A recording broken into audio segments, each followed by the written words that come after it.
eu quero relatar que, nesse momento, há informações que aviões israelenses estão bombardeando duramente a faixa de Gaza, enquanto os Estados Unidos, e eu postei um gráfico, por isso que o Telegram é tão legal, né? Tem gráfico, informação o dia inteiro.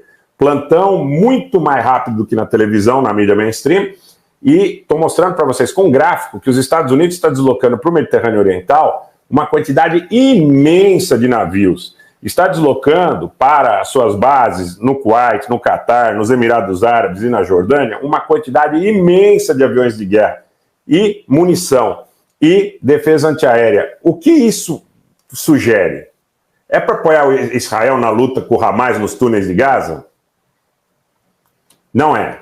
Eventualmente pode ser para apoiar Israel no embate com o Hezbollah? Pode ser, mas o cheiro está funcionando, tá funcionando, Benito. Eu acho que entrou sim, daqui a pouco eu vou dar uma olhada no Superchat.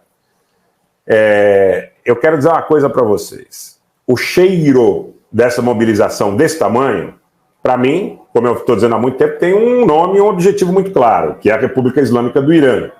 Então eu assisti em 91, a mobilização dos Estados Unidos de 90 para 91 contra o Saddam Hussein, assisti em 2003, a mobilização prévia, assisti o modelo que foi adotado para o ataque à Líbia, aí basicamente por França e Grã-Bretanha, mas apoiado pelos Estados Unidos, a questão da Iugoslávia entre o final do século passado e o início desse, né? E posso dizer para vocês que a gente encontra muita semelhança no modus operandi. Primeiro, essa acusação permanente, que o Irã estaria envolvido nos ataques contra as bases dos Estados Unidos na Síria e no Iraque, que acontece praticamente todos os dias.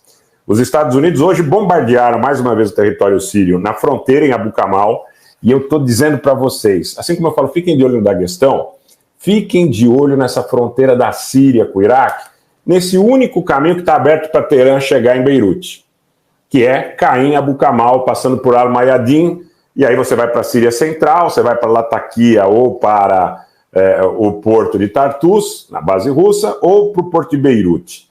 E os Estados Unidos estão castigando Abu Kamal, porque Abu Kamal pode ser, em algum momento, um ponto de combate aberto entre o interesse dos Estados Unidos e o interesse do Irã.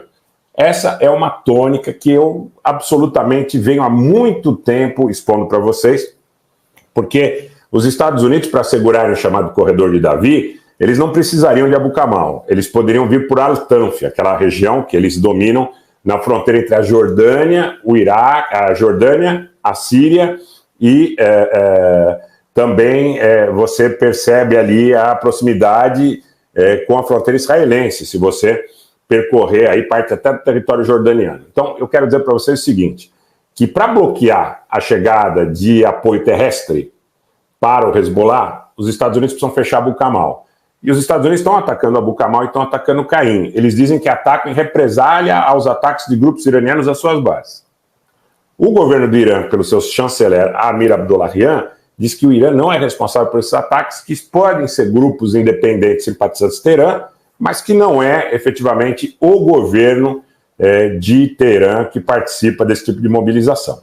Agora, como eu disse, a quantidade de arma que eles estão levando é navio, é avião de guerra, é Iron Dome, é Patriot, tudo leva a crer que seja com o objetivo de estabelecer algum tipo de embate maior. Não é para combater nos túneis do Hamas. Alô, São Paulo, Brasil, Portugal, África e todos que nos acompanham, todos os lugares do mundo.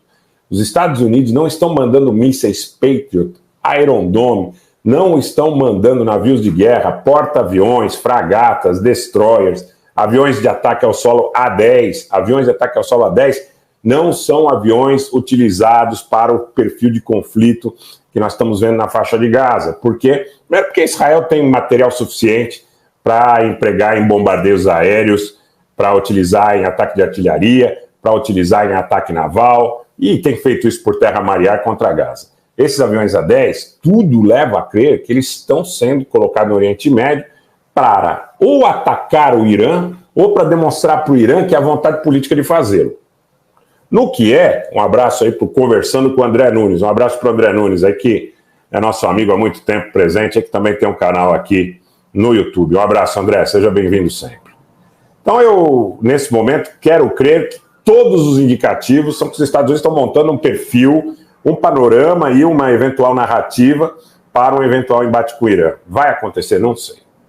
Não sei. Eu não sei dizer para você se vai acontecer. tá? Mas aí esse embate aconteceria por quê? Porque a China se aproximou do Irã, o Irã chega por via terrestre, por via aérea, até em função hoje da sua força militar, econômica e política, não estão derrubando aviões iranianos, né? Ele chega no Mediterrâneo. Então, o que acontece hoje, na realidade, é que isso desgosta os Estados Unidos e desgosta os Estados Unidos e seus aliados, inclusive Israel, que se sente de alguma forma ameaçado por essa aproximação do Irã com a China. Isso piorou sobremaneira quando o Irã começou a se aproximar da Arábia Saudita. Mas eu não tenho tanta confiança, apesar da China tê-los aproximado, levou a Síria de volta para a Liga Árabe e tudo mais, eu não tenho tanta confiança que essa relação entre os iranianos e os sauditas seja forte o suficiente em função das pressões que os Estados Unidos fazem na Arábia Saudita. Vou contar aqui para vocês, exatamente, Jackson Sobral, a 10 somente quando tem superioridade aérea. Vou contar um negócio aqui para vocês. Parte desses equipamentos, tá? Vamos falar a verdade, parte desses equipamentos os Estados Unidos estão levando para a Arábia Saudita. Parte desses equipamentos que os Estados Unidos estão deslocando para o Oriente Médio, eles estão colocando na Arábia Saudita. Se os sauditas estão hoje de bem com os iranianos em função da pressão da China, né, eles não estão assim tão de bem a ponto de dizer para os Estados Unidos não coloquem seus aviões aqui para eventualmente ameaçar os interesses de Teherã. Tá? Muito vai para a Jordânia, muito vai para o Catar, Emirados Árabes, onde os Estados Unidos têm base, e muito vai para a Arábia Saudita. Tá? Então hoje, qual é o foco maior dos Estados Unidos para construir essa aliança, essa convergência, ou para pelo menos ter a posição de observadores desses atores no eventual conflito com o Irã? É pressão política, militar e econômica sobre Arábia Saudita e Egito, basicamente esses dois atores, Arábia Saudita e Egito. Lógico que eles fazem pressão também no Líbano, no governo libanês, lógico que eles fazem pressão nos outros elementos do Conselho de Cooperação do Golfo, nos Emirados, no Catar, no Kuwait, tudo bem, isso é fato. Agora, os grandes players que interessam para eles são o Egito e a Arábia Saudita. Com o Egito, eles já estão construindo tendas de campanha, eventualmente para receber palestinos feridos, mas se os documentos do Ministério da Defesa de Israel estiverem corretos, eles vão receber também, esses que pretensamente seriam do Ministério da Defesa israelense, eles receberão também palestinos. Tá? Então, o pessoal que está vendo a possibilidade ou a perspectiva de uma coalizão árabe contra Israel, eu acho que a gente está muito longe disso. Muito longe disso.